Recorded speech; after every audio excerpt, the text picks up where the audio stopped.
क्या कोई दाग रह जाएगा? क्या आपको इसकी परवाह है?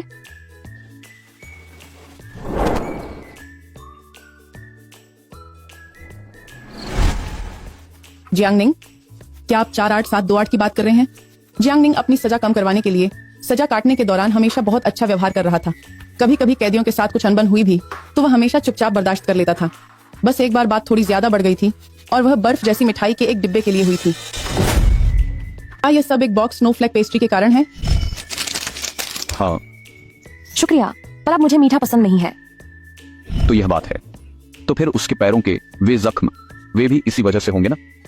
आपका उनके साथ क्या रिश्ता है? आप उनसे खुद क्यों नहीं पूछते? मैं उनका मंगेतर हूँ। उसे बचपन से ही सजने संवरने का शौक है। मैं उसके जख्मों को कुरेदना नहीं चाहता। वे चोट के निशान उसने खुद को दिए हैं।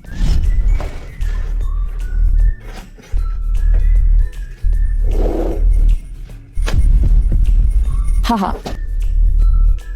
हा हा हा हा। 48728, तुम क्या कर रही हो? चलो मेडिकल रूम चलते हैं। जब जियांगनिंग यहाँ आई थी तब वह सिर्फ 20 साल की थी, एक छोटी सी बच्ची जिससे शायद एक परिंदा भी न मारा जाए। वह ऐसा कुछ नहीं कर सकती थी। लेकिन सोचिए, जब एक जीता जागता इंसान उसकी आंखों के सामने चला गया। जेल आने के कुछ ही समय बाद हमें पता चला कि उसे गंभीर ट्रॉमा PTSD की शिकायत है।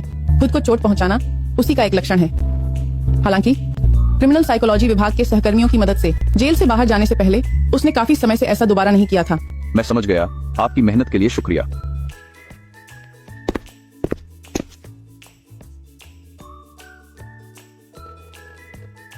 जियांगनिंग, अभी तुम्हारे मंगेतर तुम्हारा हाल पूछने आए थे। क्या तुम अब ठीक हो? मंगेतर, प्रेसिडेंट जान, मिस जियांग ऑफिस में आपका इंतजार कर रहे हैं। लगता है कोई बहुत जरूरी काम है। क्या तुम पढ़ने के लिए विदेश जा रही हो?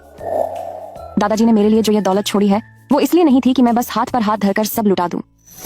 चाहे वह अपनी काबिलियत साबित करना हो या फिर इस दौलत का इस्तेमाल करके समाज के लिए कुछ अच्छा और नेक काम करना हो। फिलहाल मेरी काबिलियत इतनी नहीं है कि मैं यह सब कर पाऊं। मैं आज यहाँ जियांग ग्रुप की तरफ से आई हूं ताकि व्यापार चलाने के सारे अधिकार आधिकारिक तौर पर आपको सौंप सकूं। मैंने कॉन्ट्रैक्ट तैयार कर लिया है। जान ग्रुप का इसमें कोई नुकसान नहीं होगा। क्या तुम्हें लगता है कि मैंने इतने सालों तक जियांग ग्रुप को संभाला सिर्फ पैसे कमाने के लिए? वह आपकी समस्या है। मैं उम्मीद करती हूँ कि आगे से आप सिर्फ पैसे कमाने के लिए ही काम करें। निंग निंग, मुझसे गलती हो गई। तुम्हारा दिल कहाँ है? क्या तुम उस दिल को जो मुझसे प्यार करता था वापस नहीं ला सकती? सरप्राइज। मानना पड़ेगा, सबसे अमीर आदमी की बेटी हो, तुम्हारे शौक भी बड़े अनोखे हैं। दफा हो जाओ। क्या सब चले गए? तो फिर मैं एक बार फिर से करती हूँ। जियांगनिंग, तुम ये सब क्या कर रही हो? तुमने यह क्या पहना हुआ है? मैं आपको तोहफा दे रही हूँ। मेरी माँ कहती थी कि जो तुम्हें पूरे दिल से प्यार करे वो भगवान की तरफ से दिया हुआ सबसे कीमती तोहफा होता है। वह दिल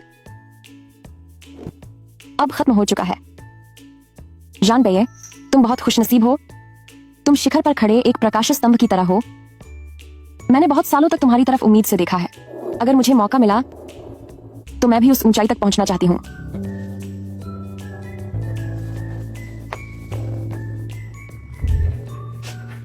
शाओजांग, दोपहर की मीटिंग की रिपोर्ट अभी इसी वक्त तैयार हो जानी चाहिए। जी सर। हर कोई अपनी जिंदगी के लिए संघर्ष कर रहा है। सब बिजी हैं। तो फिर खुशनसीब कौन है? बस कोई ऐसा है जो दुगनी मेहनत कर रहा है ताकि वह सहारा दे सके किसी दूसरे इंसान की आरामदायक और खुशहाल जिंदगी को।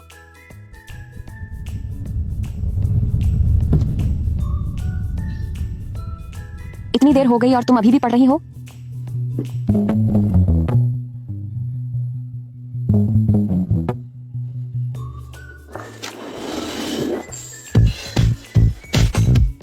वो शायद वही फोटो है जो मैंने उसे दी थी।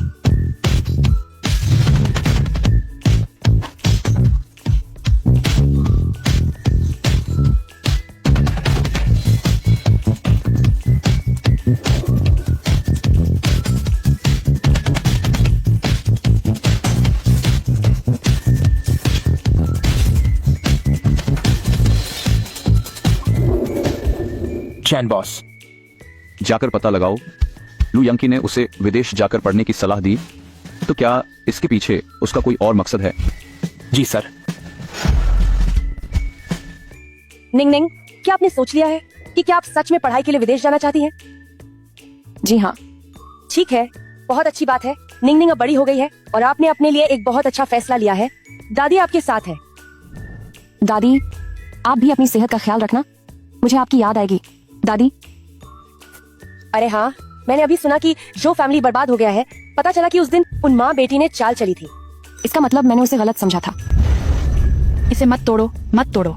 यह सब सामान कम से कम कुछ पैसों में तो बिक ही सकता है। पीछे हट। तुम जो फैमिली वालों पर अरबों का कर्ज है, इन छोटी चीजों से क्या होगा? सब कुछ तोड़ते रहो। अगर पैसे नहीं मिले तो इन माँ बेटी को बेचकर मैं अपना कर्ज वसूल करूंगा। नहीं, रुक जाओ और मत तोड़ो। इसे मत तोड़ो, प्लीज कर तोड़ो। यहाँ क्या हो रहा है?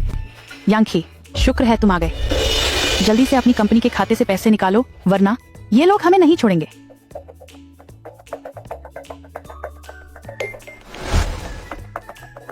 अब हुई ना बात, बाकी पैसों के लिए मैं फिर से वापस आऊंगा। चलो यहाँ से।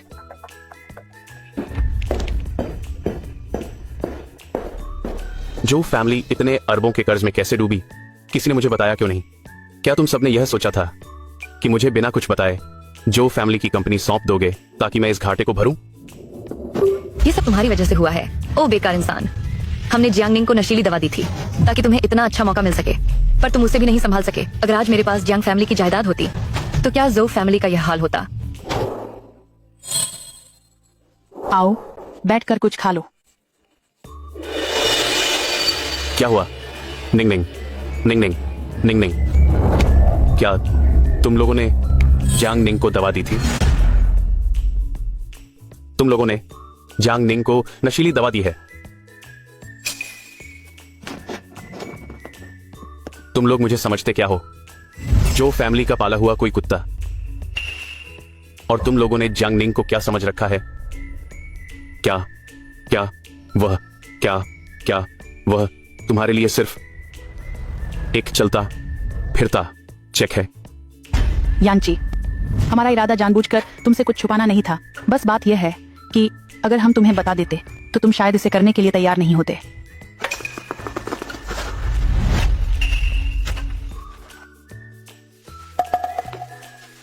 Hello president John.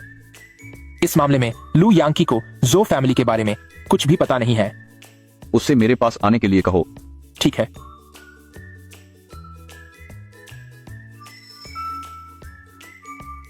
ये पोस्ट ट्रॉमेटिक स्ट्रेस डिसऑर्डर है। अगर इसे पूरी तरह ठीक करना है तो इसमें काफी लंबा समय लगेगा।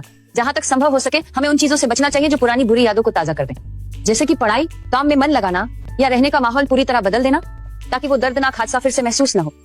उदाहरण के तौर पर विदेश जाकर पढ़ाई करना एक बहुत अच्छा विकल्प हो सकता है। मैं समझ गया डॉक्टर। प्रेसिडेंट जॉन, मिस्टर लू आ गया है। अंदर भेजो।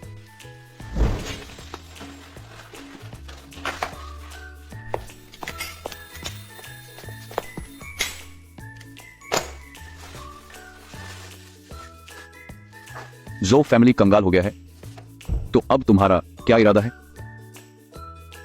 मैं तो बस जो फैमिली का एक प्यादा था। अब जब जो फैमिली का खेल ही खत्म हो गया तो मेरे यहां रुकने का कोई मतलब नहीं है। क्या तुम वाकई जियांग निंग को पढ़ाई के लिए विदेश भेज रहे हो? यह निंग निंग का अपना फैसला है। लू यांकी, मैं तुम्हें अब एक बात बताने वाला हूं, लेकिन तुम्हें इसके बारे में जियांग निंग को बताने की जरूरत नहीं है।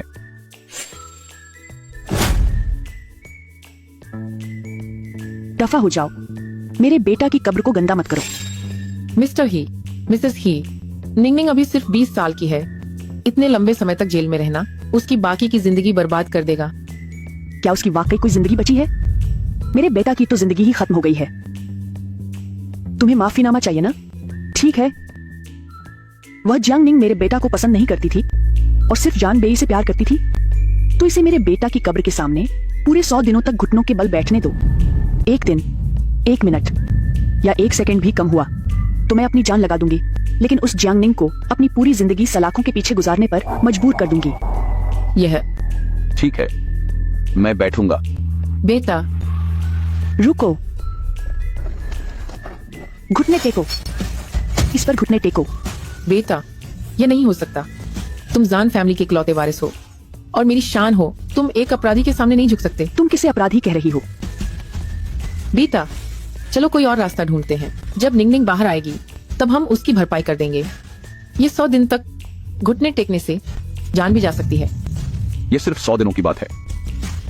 अगर इससे निंगनिंग को एक भी दिन की आजादी मिलती है तो मुझे यह करना चाहिए।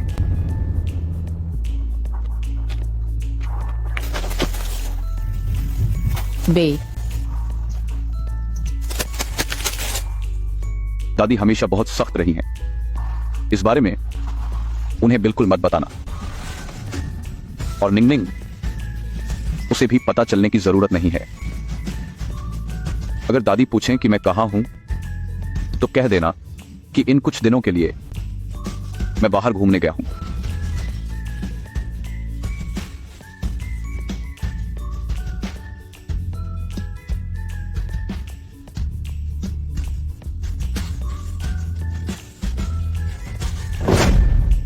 आरोपी जियांगनिंग ने अपनी सुरक्षा में मर्यादा लांघी है और उन्हें लापरवाही की वजह से किसी की जान लेने का दोषी पाया गया है।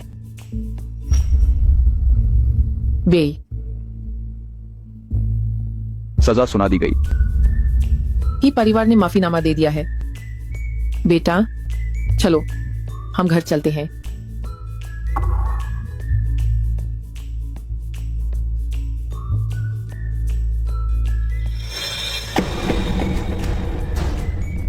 भैया, यह देखते हुए कि उन्होंने अपना जुर्म स्वीकार कर लिया है और बर्ताव अच्छा है, अब कोर्ट इन्हें सजा के तौर पर 3 साल और 6 महीने की जेल सुनाता है। बेटा, मेरे बच्चे।